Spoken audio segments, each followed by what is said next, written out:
मुंशी प्रेमचंद का जन्म कहाँ हुआ था? कानपुर, आरामपुर, गाजियाबाद या फिर वाराणसी? फटाफट से अपने अपने आंसर कमेंट करते जाइए सभी लोग। और बहुत अच्छे, जो लोग ऑप्शन ऑप्शन डी कह रहे हैं वो बिल्कुल सही है, वाराणसी। मुंशी प्रेमचंद का जन्म कहाँ हुआ था? वाराणसी में हुआ था। और कब हुआ था ये भी पता होना चाहिए, 31 जुलाई 1880 में। 1880 में हुआ था, वो भी 31 जुलाई को हुआ था। भाई अपने आंसर कमेंट करते जाइए आप लोग। अपने आंसर आप कमेंट करेंगे तो हमें भी पता चलेगा आपकी तैयारी कैसी चल रही है। और देखिए अगला क्वेश्चन क्या है। अगला क्वेश्चन देखिए, शीत का विलोम होगा। फटाफट से आंसर कमेंट करिए। और लाइक नहीं किया है तो लाइक कर दीजिए, अभी तक चैनल को सब्सक्राइब भी कर लीजिए। शीत का विलोम होगा। शीत का विलोम क्या होता है? उष्ण होता है। ऑप्शन ए सही जवाब। बहुत अच्छे भाई, बहुत अच्छे। आप सभी से कहना है भाई, आप लोग लाइक में बहुत कंजूसी करते हो, लाइक करने में बहुत कंजूसी करते हो, तो कंजूसी मत कीजिए और लाइक करते जाइए, दबा के लाइक करो। जो कठिनाई से मिलता है के लिए एक शब्द होगा। भाई क्या होगा? जो कठिनाई से मिलता है तो भाई उसे दुर्लभ कहोगे ना। क्या कहेंगे? दुर्लभ। कहते ना कि दर्शन दुर्लभ है भगवान के, तो मतलब कठिन, बहुत कठिन काम है। तो देखो जरा, और दुर्गम क्या होता है? दुर्गम होता है जहां पहुंचना कठिन हो। दुर्गम क्या होता है? जहां पहुंचना कठिन हो। ठीक है। और अगम शब्द का अर्थ होता है ना चलने वाला। इस अगम का, ये जो सी ऑप्शन में दिख रहा है, इसका होता है ना चलने वाला। ठीक है। और सुलभ शब्द ऑप्शन डी का मतलब क्या है? जो आसानी से मिल जाए। मतलब दुर्लभ जो आसानी से ना मिले, और सुलभ जो आसानी से मिल जाए। और दुर्गम क्या है? जहां पहुंचना कठिन। और अगम क्या है? अगम है ना चलने वाला। क्लियर सभी को? तो भाई लाइक बनता है, भाई लाइक बनता है, लाइक करते जाइए सभी लोग। और अगला क्वेश्चन है, अनिल, अनल का सही अर्थ देने वाला शब्द युग्म है। भाई आप सभी से कहना है कि चैनल को सब्सक्राइब जरूर कर लीजिए आप लोग, और लाइक जरूर कर दीजिए। आप लोग बहुत कम लाइक कर रहे हैं। देखिए जरा, अनिल अनिल अनल का सही अर्थ क्या है? वायु। अनिल मतलब क्या होता है? वायु, है ना। और अनल मतलब होता है अग्नि, ये पर्यायवाची है। तो वायु और अग्नि, ऑप्शन ए कहेंगे ना आप लोग। देखिए अगला प्रश्न, पराजय में उपसर्ग है। देखो पराजय में उपसर्ग पूछा गया है। और उपसर्ग क्या होता है?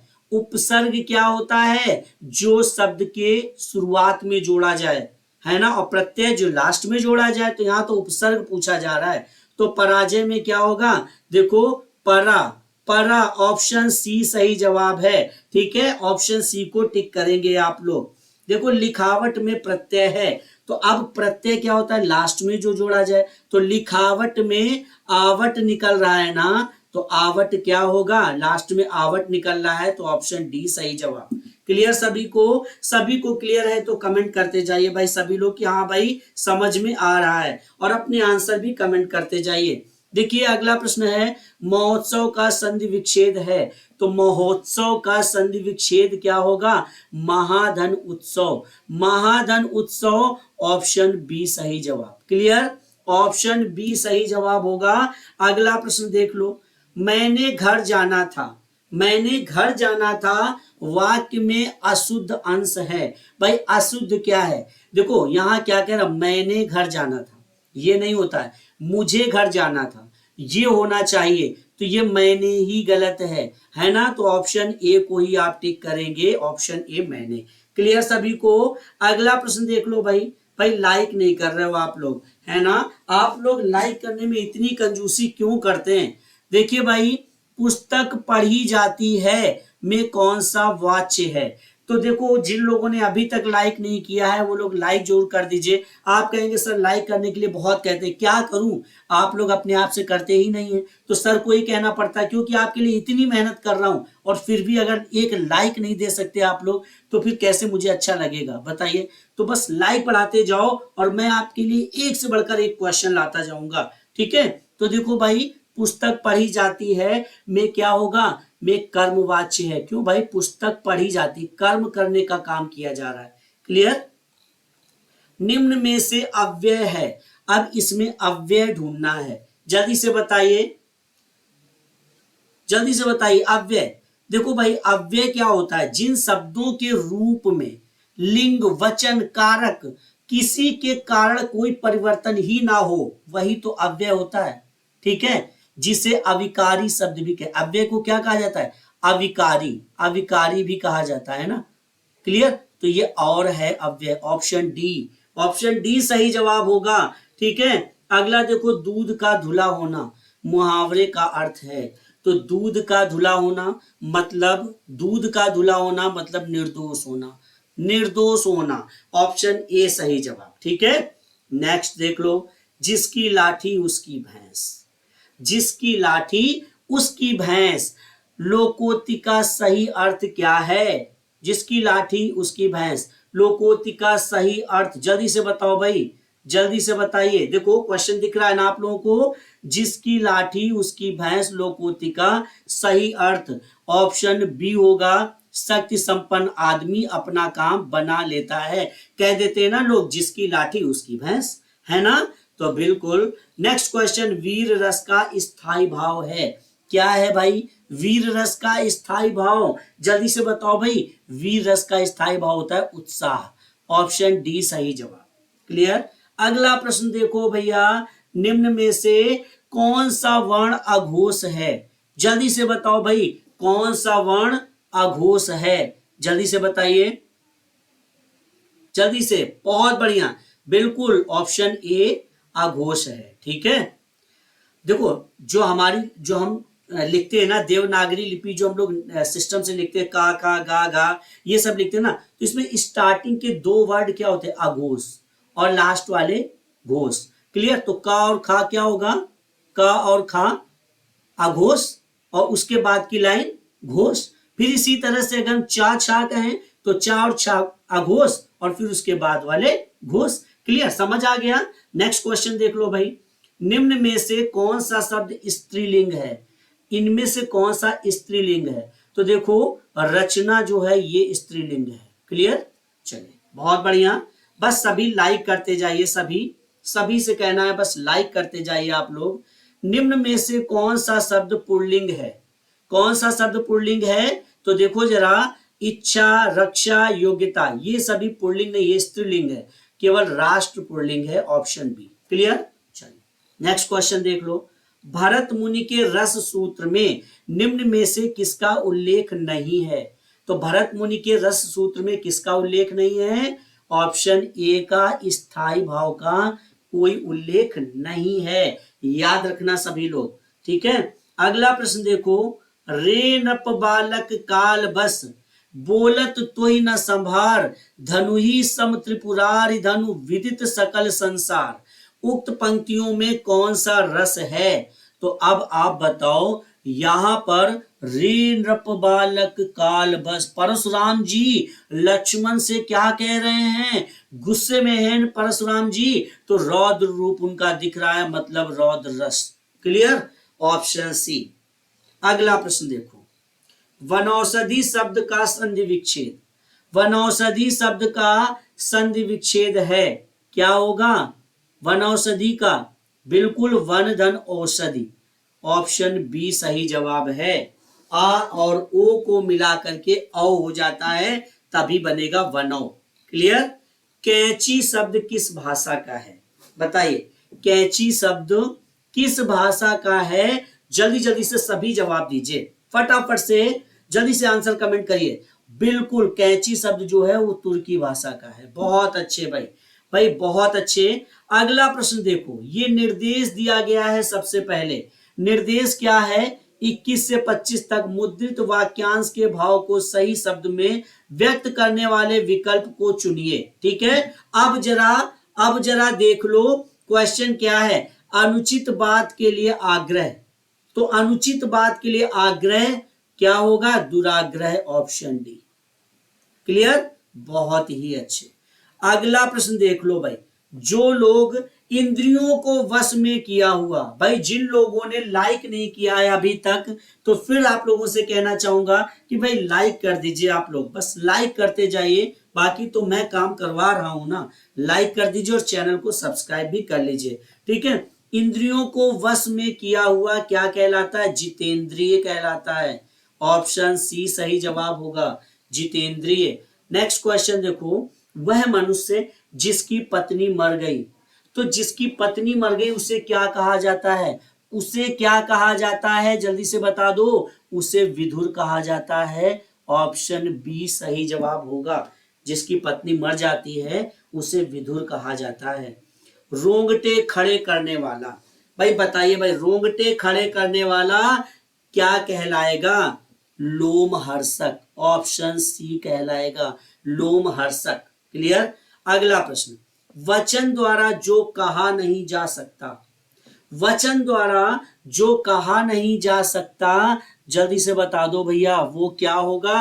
वो होगा अनिर्वचनीय। जो वचन द्वारा ना कहा जाए वो अनिर्वचनीय होगा। भाई लाइक बहुत कम कर रहे हो आप लोग, है ना? फिर से लाइक करने में कंजूसी, मतलब आप लोग एक लाइक करने में आप लोग को क्या प्रॉब्लम है भाई? मैं यहां से पसीना में अस्त व्यस्त हो चुका हूं आपको पढ़ाते हुए, और फिर भी आप लोग लाइक करने में कंजूसी कर रहे हैं। लाइक करते जाइए सभी लोग, और मैं आपको एक से बढ़कर एक क्वेश्चन देता जाऊंगा, जिससे आप अपना एग्जाम क्रैक करेंगे और वर्दी आपकी होगी, ये मेरी गारंटी है।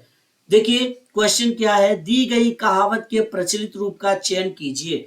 अब क्या है भाई, 26 से 27 तक हमें यही करना है, ठीक है। जहां ना पहुंचे रवि तहां पहुंचे कवि, क्या प्रचलित रूप है? जहां पहुंचे कवि वहां पहुंचे रवि? नहीं, प्रचलित रूप क्या है? जहां न पहुंचे रवि वहां पहुंचे कवि। मतलब जहां सूर्य की रोशनी ना पहुंचे वहां तक कवि की कल्पना पहुंच जाती है, कवि कल्पना कर लेता है ना? तो ऑप्शन ए सही जवाब होगा। अगला प्रश्न देखो, यहां पर 4 ऑप्शन है, क्या सही होगा भाई? देखो, जब 9वां तेल होगा तभी राधा नाचेगी, या बिन तेल भी राधा नाचेगी, या 9 मन तेल होगा तो 9 दिन राधा नाचेगी, या ना 9 मन तेल होगा ना राधा नाचेगी। तो सबसे ज्यादा प्रचलित यही है, ना 9 मन तेल होगा ना राधा नाचेगी, यही प्रचलित है, बाकी कोई भी प्रचलित नहीं है। ठीक है, अगला प्रश्न देख लो। अगला प्रश्न देख लो भाई, इन्होंने इसमें क्या कहा है? इन्होंने कहा है 28 से 32 तक दी गई लोकोक्तियों के सही अर्थ का चयन दिए गए विकल्पों से कीजिए। अब देखो क्वेश्चन, देखो थोड़ा सा मैं बढ़ाऊंगा क्वेश्चन। देखो जरा, अंधों में काना राजा, इसका मतलब आप बता दीजिए। अंधों में काना राजा क्या सही होगा? देखो जरा, ऑप्शन सी सही होगा। अनेक मूर्खों के मध्य थोड़ा पढ़ा लिखा व्यक्ति ही विद्वान समझा जाता है। कहते ना कि यार यही अंधों में काना राजा है, बाकी सब तो मूर्ख हैं, ये थोड़ा बहुत पढ़ा लिखा है तो ये विद्वान है। क्लियर ना? तो ऑप्शन सी को टिक करेंगे। अगला क्वेश्चन देखो, असरफियों की लूट कोयले पर मुहर। अब बताओ भाई इसका सही जवाब क्या होगा? असरफियों की लूट कोयले पर मुहर। तो भाई असरफियों मतलब बहुमूल्य होती है, और कहते कोयले पर मुहर मतलब कोयले पे कोयला लोग बटोर रहे हैं और असरफियां लुटी जा रही हैं। इसका मतलब क्या है? बहुमूल्य वस्तु के व्यय की चिंता ना कर तुच्छ वस्तु को सावधानी से रखना, है ना? जो लोग महंगी वस्तुओं की देख रेख नहीं करते, छोटी छोटी वस्तुओं को संभाल कर रखते हैं, तो कहा जा सकता है असरफियों की लूट कोयले पर मुहर। समझ में आया भाई? इस क्वेश्चन के लिए लाइक तो बनता है, लाइक अब कर डालिए भाई, है ना? अब कर डालिए। अगला क्वेश्चन है, उल्टा चोर कोतवाल को डांटे। तो उल्टा चोर कोतवाल को डांटे मतलब किसी की हानि करके उल्टा उसी पर रौब जमाना। जैसे आपने किसी की बाइक उधार मांगी और बाइक में आपने कुछ गड़बड़ी कर दी, मान लीजिए पंचर हो गई बाइक, अब उसको देने गए आप, नया टायर था, आपने उसको बस्ट कर दिया। अब आप उसको देने गए, वो आपसे कुछ कह रहा है तो उल्टा आपने उसी को हड़का दिया। तो ये यही होगा, उल्टा चोर कोतवाल को डांटे। क्लियर? ऑप्शन बी सही जवाब। देखो अगला प्रश्न, चोर की दाढ़ी में तिनका। चोर की दाढ़ी में तिनका क्या होगा सही जवाब? देखो जरा, अपराधी अपनी सफाई सबसे पहले देता है। मतलब जो कहते हैं ना कि यार कोई ज्यादा बोल रहा होता है तो सफाई दे रहा होता है, तो आदमी कह देता है ना कि यार चोर की दाढ़ी में तिनका, मतलब यही ज्यादा बोल रहा है, इसका मतलब इसी में कुछ ना कुछ गड़बड़ है ना? होता है ना? बिल्कुल, तो ऑप्शन सी सही कहेंगे। बस आप लोग लाइक और सब्सक्राइब करते जाओ, क्वेश्चन मैं कराता जाऊंगा 100%। हर क्वेश्चन ऐसा करा दूंगा कि एग्जाम में आप हर क्वेश्चन अटेंड करेंगे। दूध का जला छाछ भी फूंक फूंक कर पीता है। अब बताओ, 4 ऑप्शन पढ़िए उसके बाद जवाब दीजिए। देखो भाई, बिल्कुल, मनुष्य धोखा खाने से डरता है? नहीं। असावधान व्यक्ति धोखा खाता है, नहीं। नुकसान होने पर पछतावा करने से क्या लाभ, ये भी नहीं। सही क्या, सही होगा, एक बार धोखा खा लेने पर मनुष्य भविष्य के लिए सावधान हो जाता है। यही तो है, दूध का चला व्यक्ति छाछ भी फूंक फूंक कर पीता है। बहुत बढ़िया। अगला प्रश्न देखो, ये निर्देश हैं 33 से 37 तक।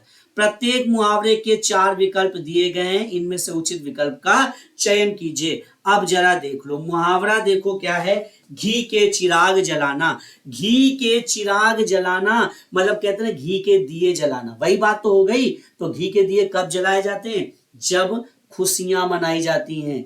जब क्या होता है, खुशियां मनाई जाती हैं। तो ऑप्शन बी सही जवाब। क्लियर, जो लोग ऑप्शन बी कह रहे हैं वो बिल्कुल सही हैं। आप सभी से कहना है कि लाइक जरूर करते जाइए और चैनल को सब्सक्राइब भी कर लीजिए। कमेंट जरूर करिए अपने आंसर। दांत काटी रोटी होना, दांत काटी रोटी होना क्या होगा सही जवाब। दांत काटी रोटी मतलब परस्पर घनिष्ठता और गहरी दोस्ती। कहते ना यार ये लोग बहुत गहरे दोस्त हैं, दांत काटी रोटी चल रही है आजकल इनकी, है ना। तो इसको ऑप्शन ए कहेंगे। अगला क्वेश्चन, लकीर का फकीर होना। लकीर का फकीर होना, इसको क्या कहेंगे, लकीर का फकीर मतलब बिना सोचे समझे पुरानी लीक पर चलना। कहते लकीर का फकीर मतलब जैसी पुरानी चीजें चल रही उसी पे आगे चलते जाना, सोचना भी नहीं कि आगे जा करके हम तालाब में गिर जाएंगे, नहीं, उसी रास्ते पे चले जा रहे हैं। तो लकीर का फकीर हो रहा है, ठीक है। अगला क्वेश्चन, वारे न्यारे होना। वारे न्यारे होना देखो जरा, बर्बाद होना नहीं, दूसरों को लाभ पहुंचाना नहीं। वारे न्यारे कहते यार इसके तो वारे न्यारे हो गए, मतलब इससे बहुत लाभ मिल गया है, इसका फायदा हो गया है ना। तो वारे न्यारे मतलब बहुत लाभ होना। अगला प्रश्न देख लो, रंग में भंग होना।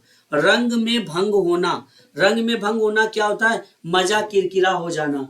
मजा किरकिरा हो जाना, रंग में भंग मतलब मजा किरकिरा हो जाना। समझ में आया, ऑप्शन बी सही जवाब है। जो लोग बी कह रहे हैं वो बिल्कुल सही हैं। आप सभी से कहना है भाई लाइक करते जाइए और चैनल को सब्सक्राइब भी कर लीजिए सभी लोग।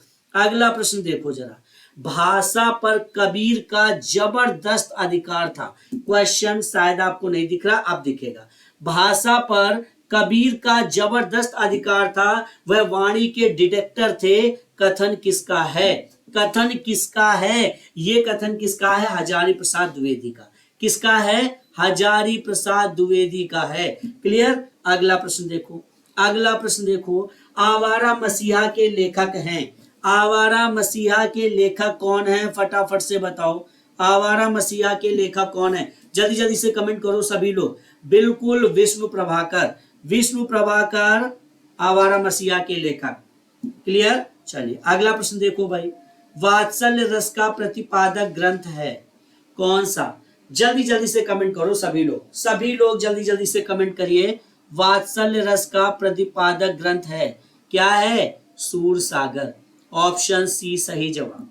सभी से कहना है भाई लाइक जरूर करते जाइए, आप लोग लाइक करते जाइए सभी और चैनल को सब्सक्राइब भी कर लीजिए।